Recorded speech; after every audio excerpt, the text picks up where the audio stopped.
Want to know if your favorite NBA team is a legitimate contender this year? Well, there's a simple way you can tell, and it's called the 40-20 rule. If a team gets to 40 wins before 20 losses in the regular season, that means they're ready to make a push for the ultimate goal of an NBA championship. Not convinced? Stick with me here for a bit. Developed by legendary coach Phil Jackson, the 40-20 rule was a benchmark that he used for his teams. Teams like Michael Jordan's Bulls to the Shaq and Kobe Lakers, all the way to Kobe's 2 championships without Shaq.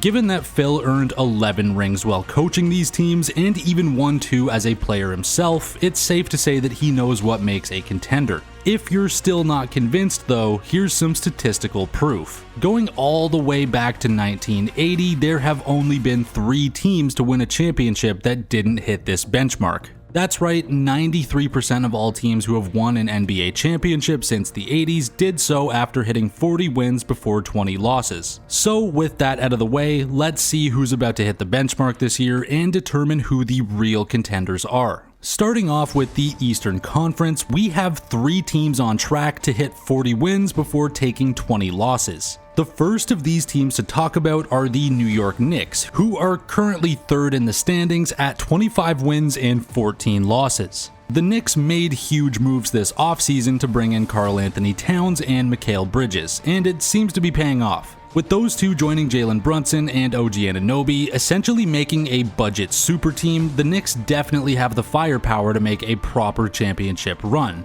On paper, that is. The Knicks have been looking good recently and going on a bit of a tear, but if you look a bit deeper, things start to get worrying this late in the season. See, the Knicks have played a string of games against underperforming teams such as the Pelicans, injured teams such as the Magic, who they actually recently just lost a game to, or straight up tanking teams like the Raptors or Wizards. To make matters worse, the Knicks recently lost a string of 3 games, including a loss to the Bulls and to the injured Magic. So we know they can generally beat a lower end team, but how do they stack up to teams considered on their level? Against teams within the top 3 spots for either conference right now, the Knicks are actually 0 for 4, taking losses against the Cavs, Boston, OKC, and Houston. The Knicks need to get it together quick and beat a few top teams because they're in real danger of hitting 20 losses before 40 wins. At this point, they need 15 more wins before 6 losses to hit the contender benchmark, so definitely doable at their pace, but they really have to be on their game and dedicate themselves to gelling more as a team before it's too late. Moving on to the second seed in the East, we have the reigning champions, the Boston Celtics. I don't think I have to say too much about this one. At 27 wins and 11 losses so far, they haven't seemed as red hot as the Cavs, who I'll talk about soon, but regardless, the Celtics are definitely primed to blow past 40 wins before 20 losses. When the Celtics are locked in, they look like the same old championship Celtics, but that's only come in flashes so far this season. We have to assume they're just coasting a bit after a championship run and will probably lock in to go on big runs later in the season. Until I see otherwise, I think Boston's getting into the East again. The team is just too well constructed, and we know every player on that team rises in the big moments. So basically, don't sleep on Boston and expect them to rally at the end of the season before another big playoff run.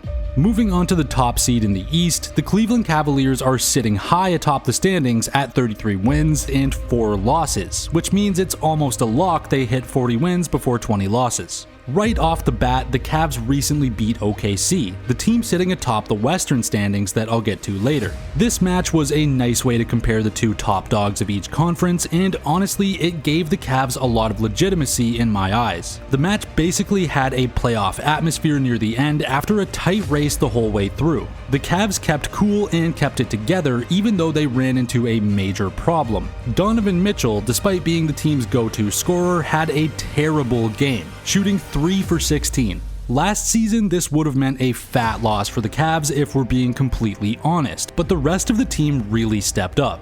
Garland came in huge, going 7 for 15 with 7 assists, showing that he really has gelled with the team and it hasn't just been a hot start. It was the big men who really stole the show though. Jarrett Allen went 9 for 11 as he dominated the paint offensively and caught his fair share of lobs. Mobley also showed up, going 8 for 13 and sneakily getting 7 assists on top of that. In that big regular season game, the entire Cavs team proved that they really put things together this year after struggling to really have an identity for a few seasons prior to this.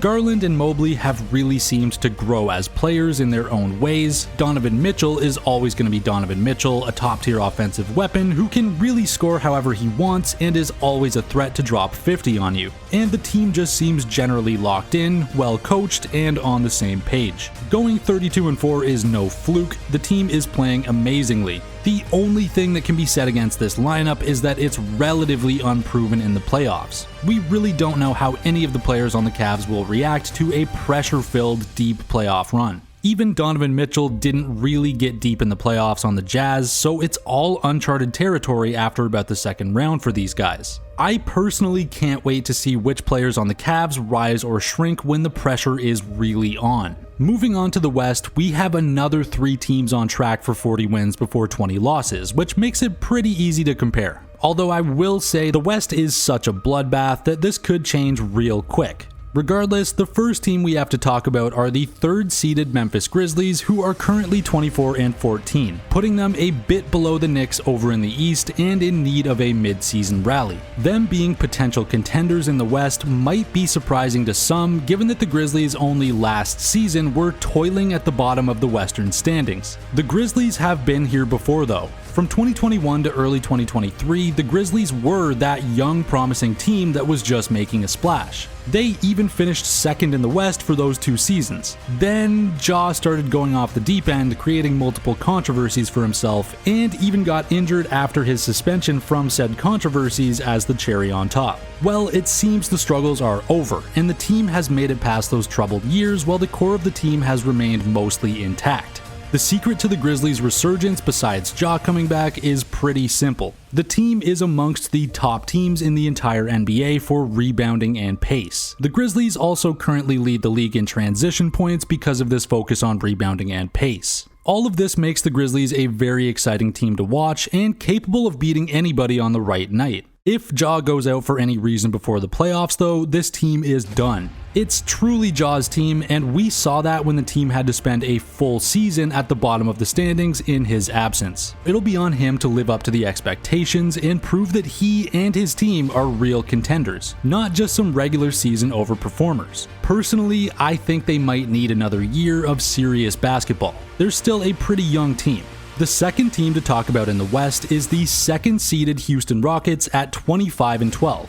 Definitely a worse record than the Eastern second place, the Celtics. I think I speak for most when I say I did not see the Rockets being this successful this soon. Let's not forget that the Rockets were 11th in the West, tied at 41-41 by the end of last season. Being a young team, they were poised to make a leap, but this leap, surprising to say the least. The key for the Rockets' hot season is one of the most slept-on players in the NBA.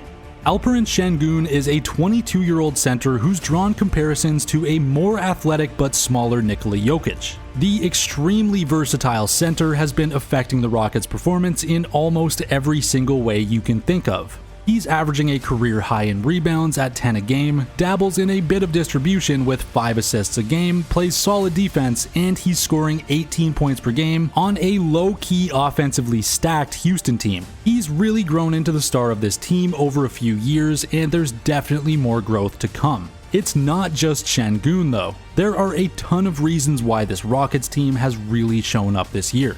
Of course, we gotta talk about Fred VanVleet, who from day one of showing up on the Rockets last year brought professionalism and championship experience to a young team that badly needed it. Well, it seems that in his 2nd season with the team, some of that maturity has rubbed off on the younger players, including Şengün. The big problem that we have to talk about with the Rockets is extremely poor 3-point shooting. The 2 volume 3 shooters on the team are Freddie at 31% and Jalen Green at 33%.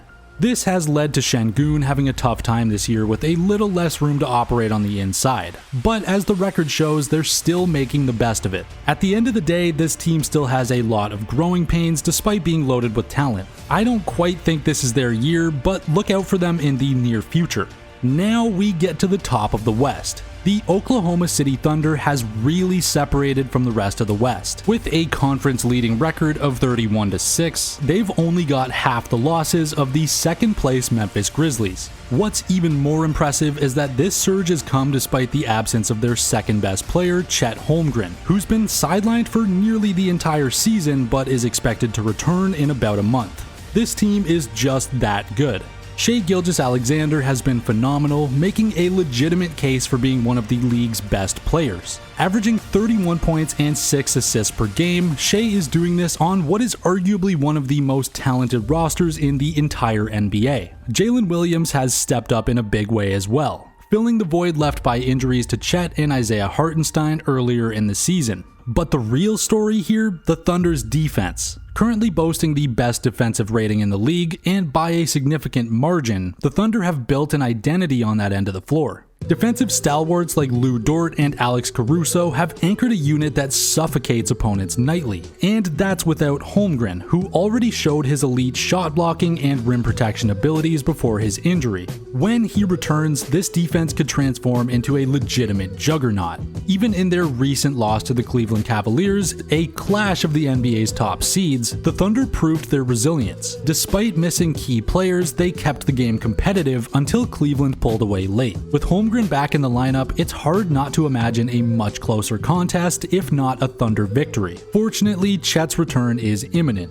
He'll have plenty of time to integrate himself into an already well-oiled system before the playoffs. If the Thunder are sitting atop the standings while weathering injuries, it's a clear sign of their readiness for a deep playoff run. Barring any further setbacks, OKC has a legitimate shot at proving that the league's next generation is ready to compete for championships. When they're at full strength, watch out. This team is built to contend for years to come. Well, that does it for the contenders this year. Do you think any teams will get it together just in time for the playoffs and become part of that 7% of teams that have won a chip without hitting 40 wins before 20 losses? Let us know in the comments, and if you made it this far, thanks for watching the video. We really appreciate every single comment, like, or sub, so anything you can do to help out would be amazing.